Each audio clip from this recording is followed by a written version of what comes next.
সংসদ এলাকায় এই মুহূর্তে আছেন সহকর্মী আমিনুল ইসলাম, সরাসরি যুক্ত হচ্ছে তার সঙ্গে। আমিনুল ইসলাম, আপনি সংসদ ভবনের ঠিক কোন অংশে আছেন, সেখানকার এখন কি পরিস্থিতি আসলে বিরাজ করছে, বিস্তারিত জানাবেন।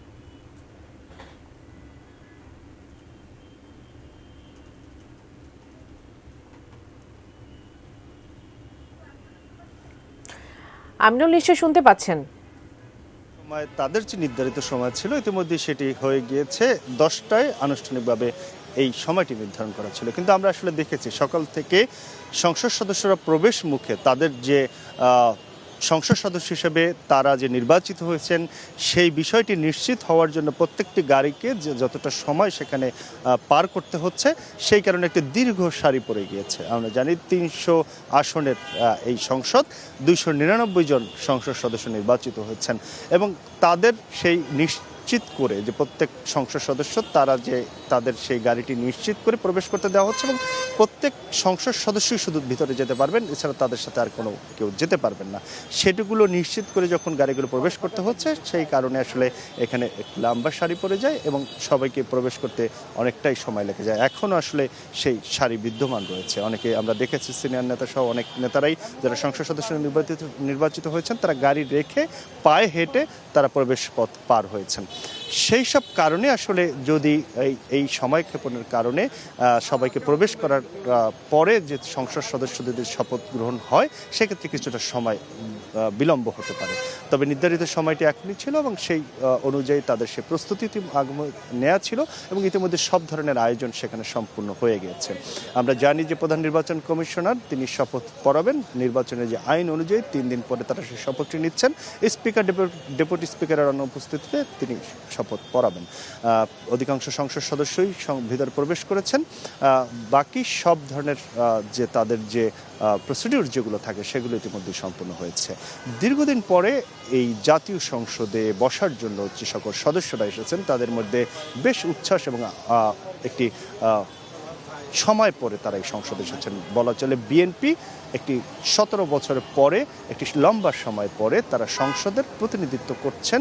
তারা সংসদের সংখ্যাগরিষ্ঠতা অর্জন করেছেন এবং অধিকাংশ সংসদ সদস্য যেহেতু বিএনপির 200-র অধিক বিএনপির সংসদ সদস্য, সেই কারণে বিএনপির এই নেতারা দীর্ঘদিন আন্দোলন সংগ্রামে ছিলেন, রাজপথে লড়াই করেছেন।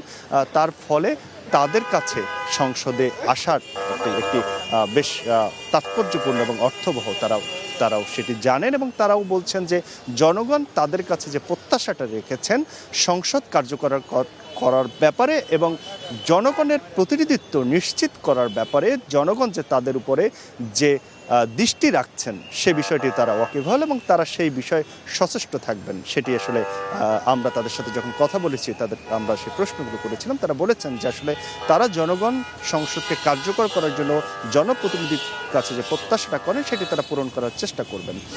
সেই ধরনের একটি ইচ্ছা নিয়েই তারা সংসদে এসেছেন এবং এই সংসদে কিন্তু নতুন সংসদ সদস্যের সংখ্যা অনেক, সেই কারণে তাদের আসলে আরও বেশি বাড়তি উচ্ছ্বাস। কারণ প্রথম সংসদ সদস্য হিসেবে তারা সংসদ এরিয়ায় প্রবেশ করছেন।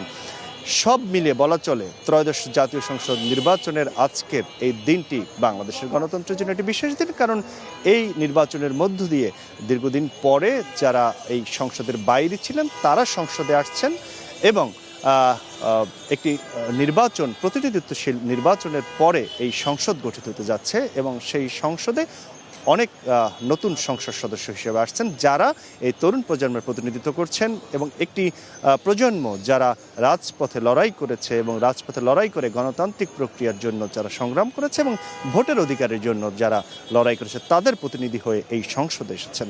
স্বাভাবিকভাবে তাদের কাছে তারা সেই প্রতিনিধিত্বশীল জায়গা থেকে এই প্রজন্মের চাহিদা কতটুকু পূরণ করতে পারে সেদিকে তারাও দৃষ্টি রাখছেন।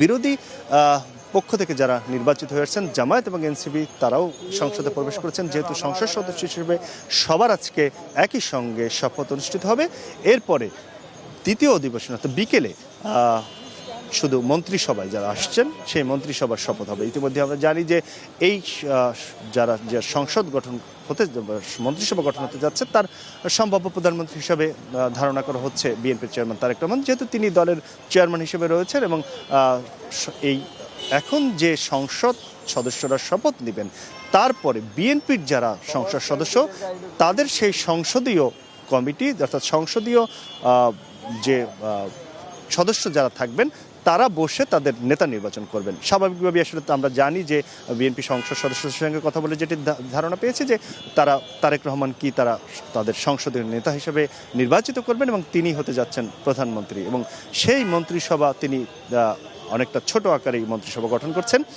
আগের যে সরকার ছিল তাদের যে একটি বড় মন্ত্রিসভা ছিল সেখান থেকে অনেকটাই কমিয়ে আনা হচ্ছে এই মন্ত্রিসভা, এবং প্রবীণ এবং নবীনের সমন্বয়ে একটি মন্ত্রিসভা আসছে। যারা বিগত মন্ত্রিসভায় ছিলেন, বিএনপির সর্বশেষ যে সরকারটি ছিল সেখানে যারা মন্ত্রিসভায় দায়িত্ব পালন করেছিলেন এবং এবার নির্বাচিত হয়েছেন তারাও একটি বড় অংশ থাকছেন, এবং নতুনদের যারা তাদেরও একটি বড় অংশ থাকছেন, অর্থাৎ যারা এই প্রথমবার অর্থাৎ সংসদে যাচ্ছেন এবং সংসদে আগেও তার প্রতিনিধিত্ব করেছেন কিন্তু মন্ত্রিসভায় যাচ্ছেন। সব মিলিয়ে এই সংসদ সদস্যের এই শপথের পরে তারপরে বিএনপি তাদের সংসদের নেতা নির্বাচন করবেন, তারপরে বিকেলে মন্ত্রিসভা গঠন হবে। এখন সংসদ সদস্যদের শপথ গ্রহণের সেই পর্বটি কিছুক্ষণের মধ্যেই শুরু হচ্ছে। এরপরে তারা বের হওয়ার পরে তারপরও আমরা আরও বিস্তারিত জানাবো এই নতুন সংসদ সদস্যদের তাদের ভাবনা এবং তাদের অনুভূতির সব বিষয়গুলো।